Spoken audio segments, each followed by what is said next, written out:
So the US President Joe Biden went up the hill today for his annual State of the Union address, and under extreme pressure over the economy, the border and standing up to China, Sleepy Joe turned into Shouty Joe.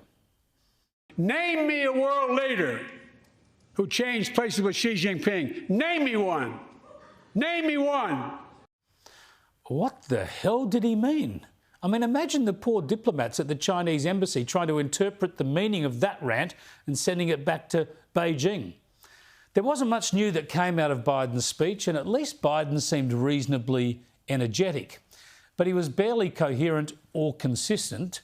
Listen to this. This is from a president, remember, who has campaigned on blocking oil and gas projects and eventually shutting down those industries. And when I talk to a couple of them, they say, we're afraid you're going to shut down all the oil wells and all the oil refineries anyway, so why should we invest in them?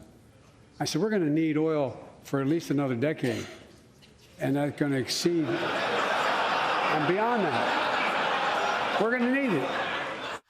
Yeah, a reality check there on oil. But the president's digs at the Republicans in the chamber, some of whom took the bait, well, it led to some pretty ugly scenes, more of a bear pit than a presidential address. Some Republicans want Medicare and Social Security to sunset. I'm not saying it's a majority. Let me give you, anybody who doubts it, contact my office. I'll give you a copy. I'll give you a copy of the proposal.